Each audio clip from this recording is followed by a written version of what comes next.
Hello everyone, this is Kelly Beard of KarmicTools.com, and this is your weekly forecast for May 30th through June 5th of 2021. Now, our week kicks off with another Words Across the Waters that I want to share with you. This is number 4. This is just a brilliant community that I feel so blessed to be a part of. I love Yeye Tisha's books, Jambalaya, The Natural Woman's Book, and she co-wrote On Holy Ground, Commitment and Devotion to Sacred Lands. So this is where we connect to something bigger than ourselves. And Sunday is another gathering, and it usually runs about 2 hours on Zoom, but you can dial in if that feels better for you. This is a community with a deeper, higher purpose that I am happy to support. So the title is Words Across the Waters 4, Selected Readings from Jambalaya with Our Kinfolk Around the Globe. Words Across the Waters proudly present the 4th in a series of events designed to reunite us across the African diaspora. This program is a tribute this week to Orisha Oya, the divine feminine force of wind, hurricanes, storms, change, revolution, and transformation, as edified in the cultural wisdom of Yoruba. The Words Across the Water book party and performance series is hosted by Yeye Louisa Tish and Nana Abana Sirwa. Each party in the series consists of music, art, conversation, and dramatic readings from Yeye Tish's book Jambalaya and other selected writings. Ooh, we had a poet one week. Faraha Youngblood, she was amazing. But Yeye will elaborate with her wisdom and expertise as an elegant elder, which weaves together our common heritage and shared destiny as daughters and sons of Mother Africa. Words Across the Waters features readings by elegant elders, luminary artists, tradition bearers, and community builders. And so there is a write-up on the link that you can go to look at all the ladies that are hosting this week. Is so magical.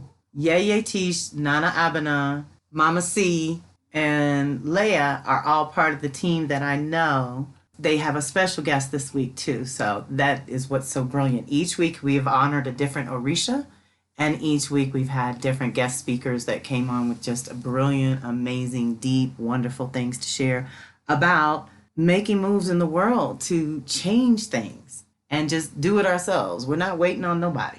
Ultimately, the proceeds they raise for this, because they are asking a $10 to $25 donation, which is totally worth it for church, y'all. Let me just tell you. The conversation is rich and will be with you for years to come in terms of wisdom that you can continue to garner from it. But the proceeds are going to support and establish the Ubukale Estates Library and Gardens Project in Ghana, Africa. So we're very excited about the literacy program, the sacred tours that are possible.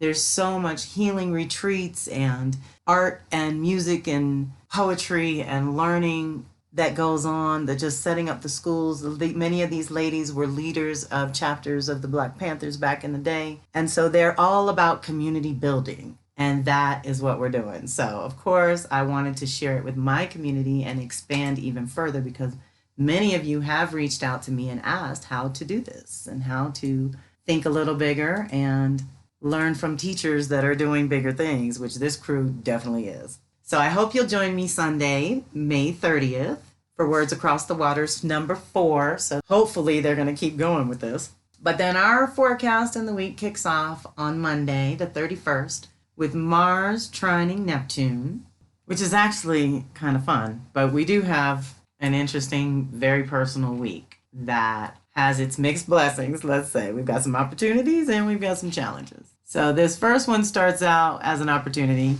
This energy is good for spiritual exploration, digging deeper into your place in the cosmos and in relation to others. Your energy is best turned inward as you find just how much who you are and what you want has actually changed over recent years. And using this energy to infuse more depth into your heart's desires is what this activation is really good for. By infusing your dreams and visions for yourself, you naturally bless others and the universe. You may feel inclined to help others, but always balance that drive with some objectivity. Are those you're helping just as dedicated as you are to the common cause?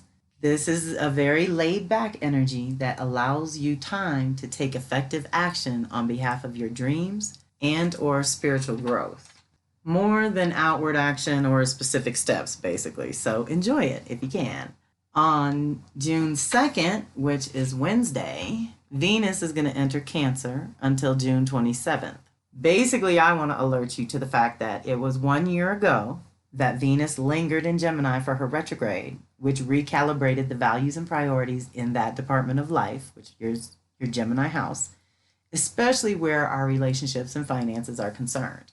But more importantly, how has your consciousness evolved over the last year on individual, social, and collective levels? What have you learned? May 8th to June 2nd of 2021, right now, was our first chance to really activate our imaginations and explore possibilities that have never been available until now.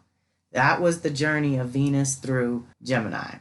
It's also a chance to redream our lives on absolutely every single level.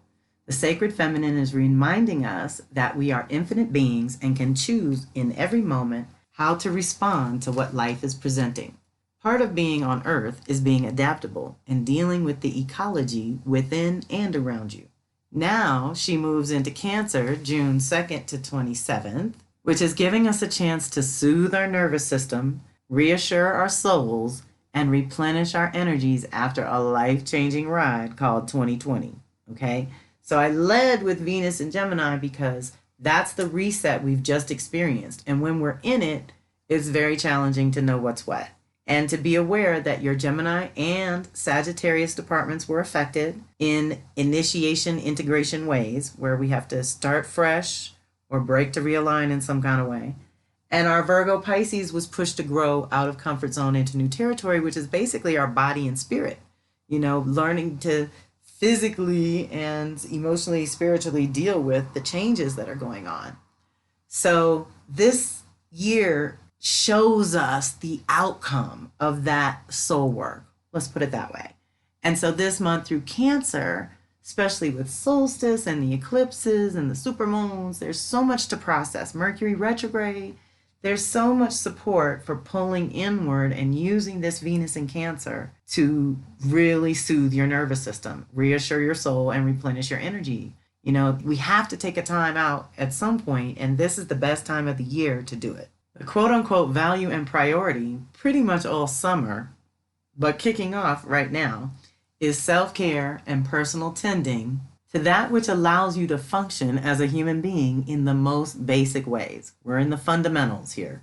We are going to go forward to release old thinking, old consciousness, and the old story with the extra help and support of Mercury retrograde, Gemini Sag eclipses, and summer solstice. So I recommend that you use this Venus in Cancer to strengthen and fortify yourself internally and privately, especially during the summer months when we have the annual retrogrades to support your inward focus even more. This energy can help you reset your individual system so that you are better able to step up and into that new story, secure in your self-expression, and strong from the self-care and replenishment that you are able to do for yourself. Deep breath. Get it where you can. Put it on the schedule if you have to. Put it on the calendar.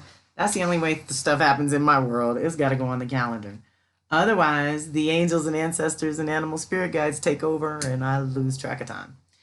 So June 3rd, the next day, which is Thursday, Sun is going to trine Saturn. This is another good one, you know, where Mars gives us energy for Neptune visions and connection to God to get our messages on what the next action step might be while we're still taking under consideration the Mercury retrograde, you know, pause for the cause, do some processing, don't try to take on anything new just yet. We've got this Sun and Saturn, which is, you know, just energy that gives you direction and discipline at the same time. Who don't want that right now? So use it consciously to fuel your goals at this time, as you will be blessed by your past efforts, okay? That's what's beautiful about a trine being ease and grace with Saturn is tangible rewards. You are completely supported to structure your life in a whole new way. It's time to take a personal inventory, organize your life, especially your home, office, or immediate environment. Okay, we got some homework here. Naturally, this kind of shift will also affect those who you relate with in these close environments. So be mindful of others who are not necessarily as clear as you may be at this time. A new order is trying to take root, which scares some and excites others. And this activation supports you and your personal definition of stability and good boundaries. You have access to focus and dedication that can set the tone for the next season. Really good. We're coming on summer solstice. As you clarify the connection between who you are and what you are truly responsible for in this life. Evaluate your daily routine and see what's working and what's not, and move forward with some new choices. All right, my big thing is just pick one thing. Just choose one thing to change. Don't overwhelm the system by trying to change it all in a day. That ain't gonna work. That's set up for failure. So just pick one thing that you can actually change, and I promise you, it builds momentum for the next thing, and it leads you to the right next thing to do as well. So it's almost like the universe sets us up in these ways to help us do things a step at a time, and that's always true when we're dealing with Saturn. But now, okay, so sun is energy, fuel, source, illumination kind of energy with Saturn, what we're bringing into form. Then Venus, what is delicious and harmonious and beautiful and transcendent, because there's kinship and commonality there. We're all connected. We're all one. It's a human race, no matter what culture we identify with. So Venus is also with Jupiter. Trine Jupiter is a benefactor. Same day on the 3rd, Thursday. So this is really good and usually a pleasant energy, although short-lived. Venus moves pretty quickly. But this is Cancer to Pisces. So we're in our intuition and our empathy at the moment. And I would say, because of all the other energies going on, that basically keep it self-directed. Turn inward. Don't be outer directed with this one. If possible, it's a good time to enjoy some kind of social activity. No pressure, just easy, laid-back fun. It can make you prone to laziness or excess, thanks to Jupiter, but only if you're already prone to it. Otherwise, if you're typically busy and constantly on the go, this energy gives you permission to kick back a little and release the usual pressures to produce. Take some time out to smell the roses, or at least reflect on all that you have accomplished and give yourself due credit for coming this far. This is a good time to travel, go on vacation, or take a short trip. This energy tends to bring forth earned blessings, so take a moment to give thanks to the powers that be which brought you to this point. Deep breath. So yes, gratitude, love is the key with those two, right? Then on the 5th, which is Saturday, Mercury squares Neptune for the second time. It's going to hit it 3 times over. The first time was May 22nd. This week is June 5th, and the final hit will be July 6th. So we've talked about this, obviously, in the last couple of weeks. And so any activation like this that repeats over and over, which always happens during a retrograde, something gets hit more than once. And in this case, Neptune was the only thing. But there were also some special activations that Mercury was only going to do the one time before and after that made this zone kind of still special. So I'm looking at this as the rethink your dreams and vision retrograde, to basically check in on all the ideas that have been coming to you over the last 3, 6, 9, and 12 months and see which ones have life and vitality, which ones have magnetism and feel juicy and magnetic and appropriate for more than just you, right? It's also communing with your angels, ancestors, and animal spirit guides. This is a really juicy one to go back and forth over 3 times over if you're into divinations and shamanic journeying and communing with the ancestors and angels and animal spirit guides, because this is where the meetings are happening. This is where I'm at anyway. This is definitely where you can rewire your intuition and your concept of right timing for yourself. There's so much that goes into this, and most of it has to do with changing your thinking that automatically changes your consciousness, essentially. So this is a mixed blessing energy. On one hand, it's good for spiritual study and giving your dreams a little energy if your schedule permits. On the other hand, it makes for major miscommunications between people. Okay, so that would be any Mercury square Neptune. But now you make it a retrograde, and we're talking 3 weeks before, 3 weeks of, 3 weeks after is the zone for Mercury. And so the 3 weeks before and the 3 weeks after are what you'll hear be called shadow period, because that's where it's moving to its peak. So this is already challenging, and then you add a Mercury retrograde on top of it. Obviously, that makes it a little more challenging. And so just be ready, and be ready to check details and double check things and follow up and do what you got to do to protect yourself and your projects, whatever it is you're working on, whatever your focus is at this time. Could be your health and energy as much as, cultivating and creating and manifesting real things in the world. Try to think before speaking, because if it's possible to misunderstand or not get it all together, it will happen this week. Now, we're still in the eclipse zone too, y'all. So this is like a portal. Another reason why it's better to turn inward than to try to communicate with others on big things that aren't ready to be decided on anyway. So you might as well postpone those meetings until you're clear. Be careful not to let longing for your dreams to come true to distort your judgment and mislead you into believing the illusion. With this energy, some people will deliberately deceive, and others have to be careful not to be misled. Stick to the facts or stay quiet for now. You may even be inclined to withhold information to avoid a confrontation. Don't do it. We've talked about this. The go along to get along to go along thing is not necessarily good for us. And at the same time, during a retrograde, you do want to kind of hold back until the smoke clears and then address things. Communicate with yourself and God today. Otherwise, plan to be very clear in explaining yourself to others, humans in particular, so there are no misunderstandings. Deep breath. And then our last activation for the week is on Saturday too. Then this is the tough one. Mars opposed Pluto. Now, to me, I love it, but I live with a Moon-Pluto conjunction, so I'm always working with Pluto. Mars is our lower will. Pluto is our higher will. When it's in opposition, it means it's a midpoint in a 2-year cycle with Mars. So February 2020, Mars initiated a new 2-year cycle with Pluto. This is the midpoint. This is the halfway point. So 2020 is kind of funky to work with, but look for the themes. Look for what got utterly transformed in who you are and what you want, and reset on a new path. I mean, we can all claim a social collective reset at that point, February 2020, but look for your own personal one in Capricorn, okay? Because now Mars is in Cancer, opposite Pluto in Capricorn. So this energy is higher will versus lower will, and opposition will always bring tension and the need to balance and integrate whatever you're dealing with at the time. It's not a good time to be selfish, go it alone, or let ego lead. Something you did not consider may become obvious and force you to change in some fundamental way.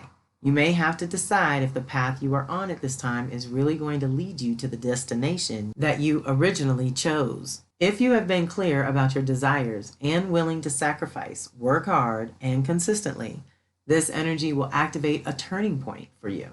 You will have access to energy and passion that propels you forward when based in love and light, right? So the cleaner you are, the more successful you can be with Pluto. You got to have very pure intentions, and you have to be a clear channel for power to move through. So in this case, we have to identify who we are and what we want at this midpoint, looking straight back at our starting point, February 2020, and realizing that shakeup changed who we are and what we want. So when we get to the midpoint, you've heard me say, it's the best course correcting time. How do you want to proceed from here, right? So, however, if your ego has been leading, you may find yourself at an impasse. This energy is all about power, and with that power comes great responsibility. Be very careful of abusing that power, as it will likely backfire on you. Deep breath, okay? You don't want to mess with these two. You want to be clean on both sides of this, lower will and higher will. You have to be willing to surrender. And Cancer Capricorn is, again, fundamentals of home and work, emotional and material security. All those buttons are getting triggered for sure. But how can you choose to go forward consciously and not be a victim, right? No victims. Anyway, that's our week. I want to thank you for being part of the community. Thank you for listening. Reach out if you need to. This is Kelly Beard of Karmic Tools signing off.